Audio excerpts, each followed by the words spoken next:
সুপ্রভাত, রাধে রাধে। কেমন আছেন সকলে? আমি খুব ভালো আছি। আপনারা কেমন আছেন অবশ্যই জানাবেন। আর আমি সকাল সকাল স্নান করে নিয়েছি, তারপরে এসে দেখি আমার সোনা উঠে পড়েছে, আমার বাবাইটা উঠে বসে আছে, দিয়ে মামা করে ডাকছিল বলে তারপরে আমি চলে এলাম। তারপরে চলুন, আমার সকালবেলা থেকে কাজ শুরু।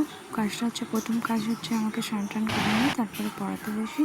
যদি সকালবেলা রান্না করা হয় রান্না করে নিই, তারপরে পড়াতে বসি। পড়ানো হয়ে গেছে শেষের দিকে বাকি কিছুটা। এবারে ওকে এইচডাব্লিউটা দেবো, এইচডাব্লিউটা দিয়ে কিছুটা পড়িয়ে নেবো, পড়িয়ে নিয়ে ওকে ছুটি দিয়ে দেবো। আর বাকি সবাইকেও ওই একই জিনিস ছুটি দেওয়া হয়ে গেছে। তারপরে জামা কাপড় কেচে নিয়ে পরিয়ে নিয়ে তারপরে ছুটি দিয়ে এবারে জামা কাপড়গুলো আরেকবার ধোবো কলের জলে দিয়ে তারপরে নিবো। কারণ আমাদের পুকুর জলটা অতটা ভালো না, যতই যাই হোক পুকুর জলে কেচে নিয়ে এসে তারপরে কলের জলে আমি একবার ধুয়ে নিই। ধুয়ে এবারে তারপরে হচ্ছে ছাদে গিয়ে মেলে নিই। তার মধ্যে কোনো মাঝখানে দেখো আমার ছেলেটা কেমন দুষ্টুমি করছে।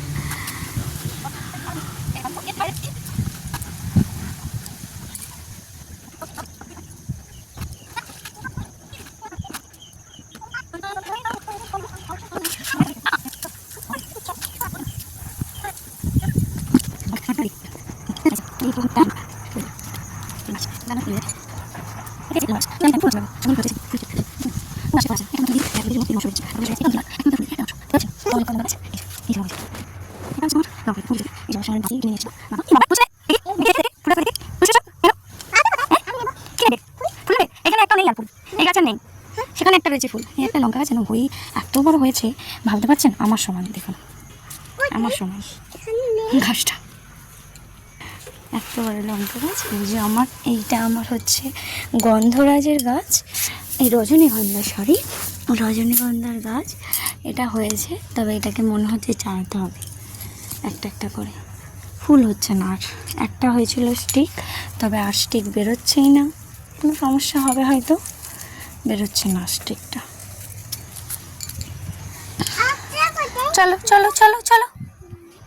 হাই, ফুলটা ছিঁড়ে দিল, দেখলে দেখলে ফুলটা ছিঁড়েই ফেললো গাছটার, দুষ্টু। আমি দুষ্টু বললাম বলে ও আমাকে পাজি বললো। চলুন, আমার ছাদ বাগানটা ঘোরানো হয়ে গেল। ছোট্টখাটো একটা ছাদ বাগান, এই যে ছোট্টখাটো। এখানে হচ্ছে একটু শাক হয়েছে, এই শাকগুলোকে আজকে তরকারিতে দিয়ে দেব। দেখুন, দেখছেন? এই দেখুন,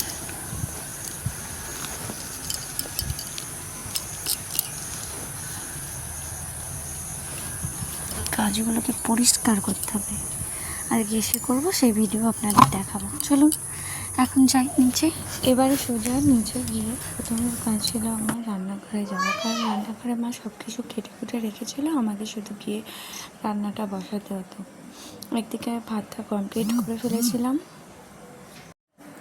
আলু ভাজা প্রায় কমপ্লিট হয়ে গেছে, আর একটুখানি বাকি ছিল, তাই নেড়ে ছেড়ে এবারে নামিয়ে নেব আমি। নামানোর পরে দিয়ে বেগুনটা কাটা ছিল, মা বেগুনটা কেটে দিয়েছিলো, একটাই বেগুন নোনার জন্য। তারপরে আমি কী করলাম, নুন হলুদ মাখিয়ে দিয়ে তারপরে আমি শাকটা ধুতে চলে গেলাম। শাকটা ধোয়া এদিকে হয়ে গেছে, ওইদিকে পেঁয়াজটা কাটা ছিল, আমি বেগুনটা উল্টে তারপরে হচ্ছে পেঁয়াজটাকে ভাজতে বসিয়ে দিলাম। পেঁয়াজটা ভাজা ভাজা হয়ে যেতে একটু রসুনটা ছাড়িয়ে নিয়ে, আর রসুনটা আমি শাঁসি করে থেতো করে নিয়েছিলাম।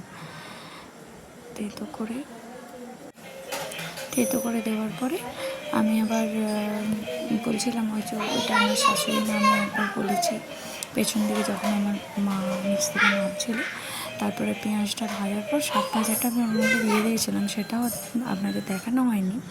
তারপরে আমি পটল চিংড়ি করবো বলে তার মশলাপাতি তৈরি করছিলাম। ওখানে পেঁয়াজ দিয়েছি, টমেটো দিয়েছি, 4-5টা হচ্ছে কাজু দিয়েছি, আর হচ্ছে 3টে রসুন দিয়েছি। রসুন দিয়ে আমি ওটার হচ্ছে পেস্ট বানিয়ে নিয়েছি একটা। সেই পেস্টটা এবারে করার পর এইদিকে দেখাচ্ছিলাম আমি আপনাদেরকে, এখানে বেগুন ভাজা, কুদ্রুই আলু ভাজা, ভাত আর শাক ভাজা হয়ে গেছে। এদিকে চিংড়ি মাছটা রয়েছে, চিংড়ি মাছটা এবারে আমি নুন হলুদ মাখিয়ে দেবো ভালো করে। প্রথমে আমি আরেকবার ধুয়ে নিলাম, কারণ ধুয়েই রাখি, তারপরেও যেন মনে হয় যে আরেকবার ধুয়ে নিই, ওই জন্য আমি আবার একবার ধুয়ে নিলাম, ধুয়ে নিয়ে তুলে রাখলাম। এরপরে আমি ওর মধ্যে নুন হলুদ মাখিয়ে দেবো, নুন হলুদ মাখিয়ে তারপরে সামান্য পরিমাণ তেল দিয়ে ওইটাকে আমি নাড়বো চাড়বো। এরপর নুন হলুদ দিয়ে চিংড়ি মাছগুলোকে ভালো করে ম্যারিনেট করে মানে মাখিয়ে নিয়ে তারপরে আমি একটা একটা করে কড়ার মধ্যে দিতে থাকলাম, দিয়ে দিয়ে এপিট ওপিট করে ভেজে নিলাম।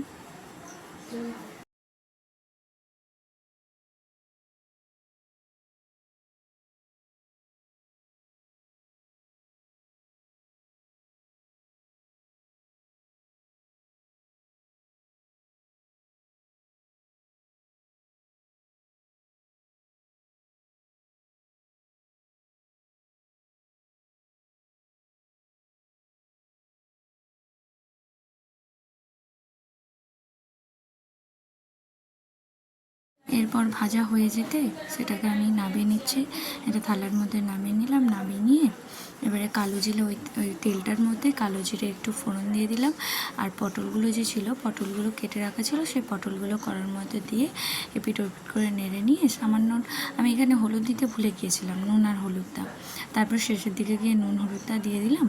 তারপরে হয়ে যেতে পটলটা আবার কী করলাম, পটলটা ভাজা হয়ে যাওয়ার পরে আবার আলুটা ভেজে নিলাম। তারপরে আলু ভাজার পরে দিয়ে আমি ভাবলাম যে দেখি ওই দিকটা কী অবস্থা হচ্ছে। আমার ছেলেটা হচ্ছে মহাদুষ্টু। তারপরে এখান থেকে গেলাম সেখানে, ক্যামেরাটা নিয়েই গেলাম, গিয়ে দেখি মা পুজো করছে, সে সেখানে অন্যায় করছে, চারিদিকে এটা সেটা ছড়িয়ে রেখেছে। তারপরে আবার রান্নাঘরে এসে সেই মশলাটা যেটা করে রেখেছিলাম তার মধ্যে একটু সামান্য নুন, একটু হলুদ, তারপরে একটু সামান্য চিনি এবং হাফ চামচ জিরে দিয়ে ভালো করে মশলাটা কষার পরে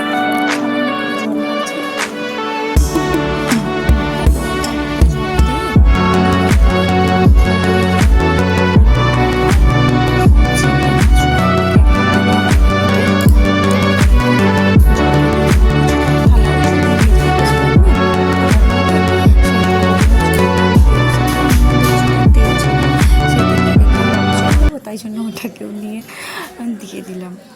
দেওয়ার পরে এবারে ওইটা ধীরে ধীরে ফুটুক, একটু কষানো হোক, জলটা দিয়ে দিচ্ছি। দেওয়ার পরে এবারে কিছুক্ষণ নাড়াচাড়া করে সামান্য জল দিয়ে আমি একটু গরম মশলা দিয়ে তারপরে চাপা দিয়ে দেবো, ততক্ষণ এগুলো ফুটুক।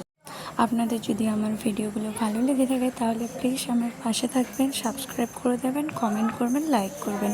যদি এর আরও নতুন নতুন ভিডিও দেখতে চান প্লিজ আমার সাথে থাকবেন। রাধে রাধে, ভালো থাকবেন, সুস্থ থাকবেন এবং আমার চ্যানেলটাকে সাবস্ক্রাইব করে দেবেন। Bye bye.